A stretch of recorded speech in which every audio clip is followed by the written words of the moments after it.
ما أجمل أن تعود من تحت الركام لتحقق حلمك الذي تطارده لسنوات وسنوات، وتكتب اسمك بأحرف من ذهب في سماء الكرة العالمية. باريس سان جيرمان عاد من بعيد بعدما كان قاب قوسين أو أدنى من الخروج من دور المجموعات في مسابقة دوري أبطال أوروبا. نهض من جديد وأزال عن ظهره ثوب الخروج المبكر من دور الأبطال، ولبس ثوب البطل واعتلى به عرش أوروبا بعد سنوات وسنوات من المحاولة.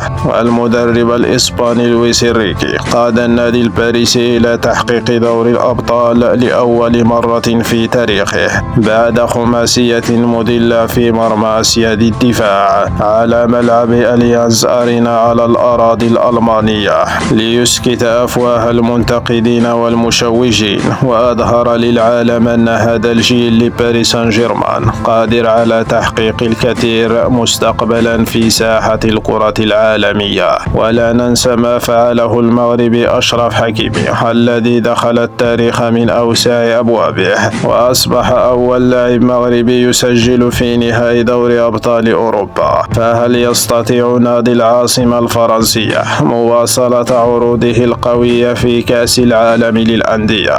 شاركونا آراءكم في التعليقات. معكم محمد قرى، وللحديث بقية.